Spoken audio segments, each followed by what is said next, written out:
종합제TV 시청자 여러분 안녕하십니까. 2021년 11월 8일 오전 11시입니다. 윤석열 후보의 비중이 갑자기 커졌습니다. 후보로 확정된 이후에 나온 여론조사 두 개가, 하나는 16%포인트, 또 다른 조사는 12%포인트, 16, 12의 격차로 이재명 후보를 큰 차이로 지금 끌고 가고 있는 우세한 것으로 나타나고 있습니다. 컨벤션 효과라고 하는데, 저는 이 격차가 계속 유지된다고 봅니다. 그리고 윤석열 이제는 전 총장이 아닙니다. 대통령 후보가 이제 인터뷰를 하고 있는데 그 내용이 무게가 실립니다. 왜냐하면은 이분이 내년 3월 9일에 당선되어서 5월 초에 취임할 가능성이 있는 차기 대통령 가능성이 매우 높은 사람이므로 이분의 한마디 한마디는 이제 정책화될 수 있기 때문인데, 그 내용이 상당히 좋습니다. 국민을 안심시킵니다. 무엇보다도 문재인 4년여 동안 이 대한민국을 거꾸로 세운 것을 바로 세우게 하겠다는 의지가 엿보이고, 그 말 한마디 한마디가 이재명, 문재인 합쳐서 문재명 세력과는 이 사전이 다르다, 보케이브러리가 다르다, 어휘력이 다르다 하는 느낌을 갖습니다. 특히 조선일보와 인터뷰한 내용에 정책이 많이 들어 있습니다. 어제 인터뷰를 했는데, 대통령이 되어 야당 인사가 부르면은 청와대 밖에 나가서라도 언제든지 만나 소통과 협력해 나갈 것이다. 국민이 먹고 사는 문제, 청년 등 미래 세대를 위한 각종 개혁 작업을 위해서라면은 대통령의 권위를 앞세우지 않겠다. 대통령은 공작이 아니라 정치를 해야 하고, 정치는 국민 삶을 개선하는 실사구시다. 윤석열 정부에서 청와대가 야당 인사 뒤를 뒤지는 일은 없을 것이다 라고 했습니다. 그러면서 몇 가지 아주 핵심적인 정책을 내어놓았는데 이런 겁니다. 자영업자 피해는 전액 보상하겠다. 50조를 드리겠다. 이재명처럼 찔끔찔끔 해서는 안 된다. 그러니까 피해자 특정 지원입니다. 이재명처럼 피해 받지 않는 사람 가리지 않고, 재벌 그리고 노숙자 가리지 않고 확 뿌리자는 것과 피해자를 특정해 가지고 50조를 집중 지원하겠다는 것은, 이것은 득표에도 이 정책이 도움이 된다는 생각이 듭니다. 윤 후보는 또 다주택자들이 주택을 시장에 내놓게 하기 위해 한시적으로 양도세 등 거래세를 인하하겠다. 1가구 1주택자에 대한 종부세 역시 이중과세가 되지 않도록 제도를 다시 살펴보겠다. 문재인 정부가 만든 공공주도 일자리는 좋은 일자리가 아니라 나쁜 일자리다 라고 했습니다. 그러면서 탈원전 정책을 폐기하겠다. 온실가스 배출량을 2018년 대비 2030년에는 40% 이상 감축하겠다는 내용의 국가 온실가스 감축 목표에 대해서는 가장 중요한 산업계와의 논의 절차가 없었기 때문에 이를 유지할 이유가 없다. 산업계에 엄청난 부담이 된다 라고 재검토할 생각을 비쳤습니다. 그러면서 대선 조직에 진영과 관계없이 인재를 발탁해서 중도로 확장해 나가겠다고 했습니다. 나는 현 집권 세력에 2년 동안 공격을 받았지만 그들을 미워하지는 않는다. 정치를 그렇게 해야 하는지는 안타깝게 생각하지만 정치적 생존 전략이라고 받아들인다 라고 했습니다. 홍준표 의원에게 일반 경선 여론조사에서는 진 걸 두고는 내가 당원 투표에서 23%포인트 정도 이겼고 여론조사에서는 10%포인트 졌다. 민심과 당심의 격차가 33%포인트 인세입니다. 여론조사의 일부 우리 진영 반대자가 포함됐겠지만 이런 격차를 줄여나가기 위해 중도 확장을 하겠다라고 했습니다. 정책 공약도 중요하지만 제일 중요한 것은 인재 등용이다. 선거대책위원회 등 대선 조직 인적 구성에서 중도 확장을 보여주어야 한다. 선대위 참여 인사의 진영을 넓히겠다. 이것도 핵심을 잡고 있다는 증거입니다.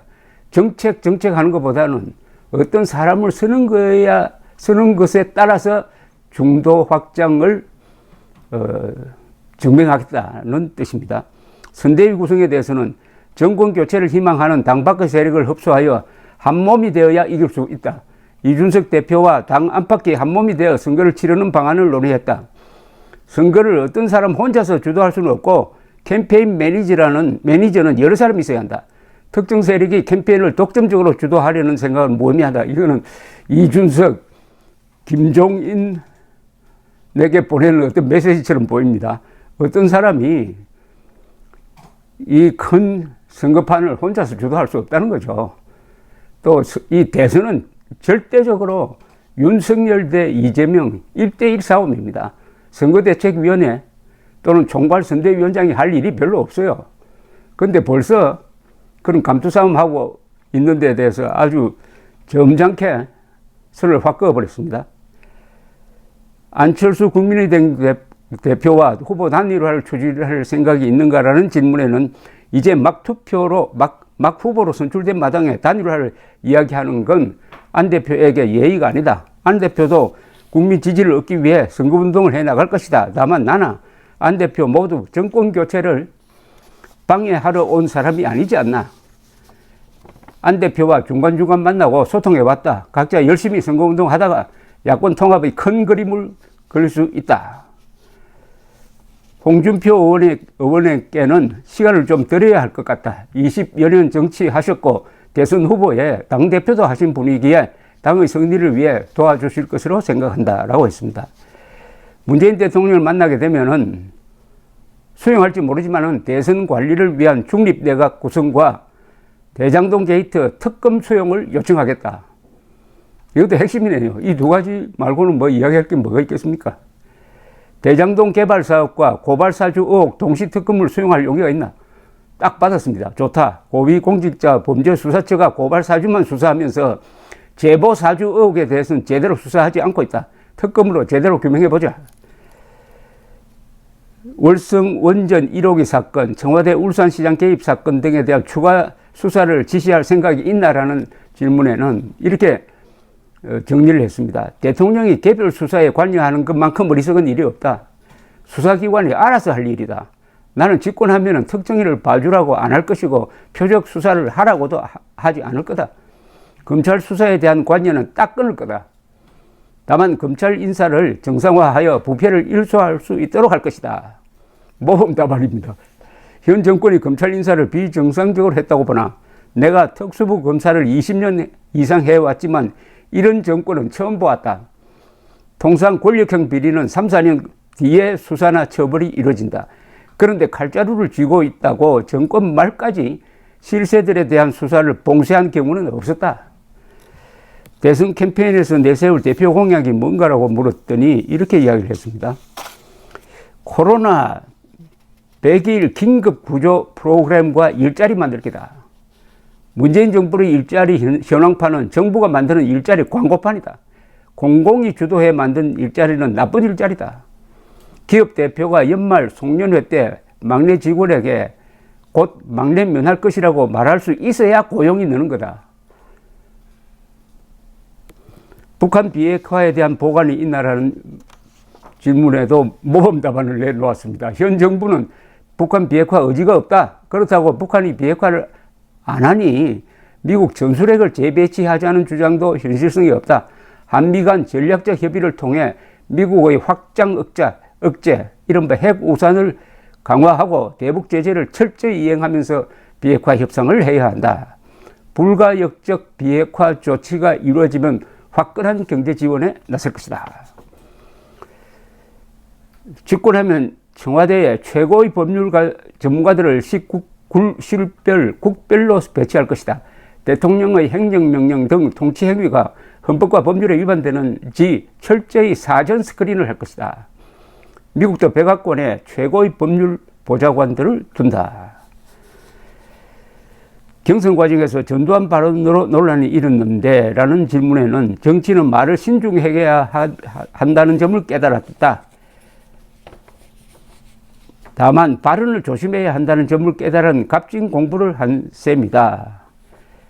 부인 김건희 씨는 언제쯤 공개 활동에 나서나라는 질문에 대해서는 후보 아내로서 대중들이 기대하는 활동을 조만간 하지 않을까 생각한다. 다만 비정치적이고 이해 대립이 없는 분야에서 후보 아내가 방문하는 것만으로도 사회적 관심을 환기하는 메시지를 줄 수 있는 활동을 할 것 같다고 했습니다. 어떻습니까? 하나도 흠잡을 데 없는 모범 답안을 이야기합니다. 그런데 사실 윤석열 후보는 공약하기가 쉽습니다. 워낙 문재인 대통령이 반대한민국 쪽으로 갔으니까 문재인 정책에 반대만 하면은 그게 좋은 공약이 되고 대한민국을 바로 세우는 일이 되기 때문입니다. 감사합니다.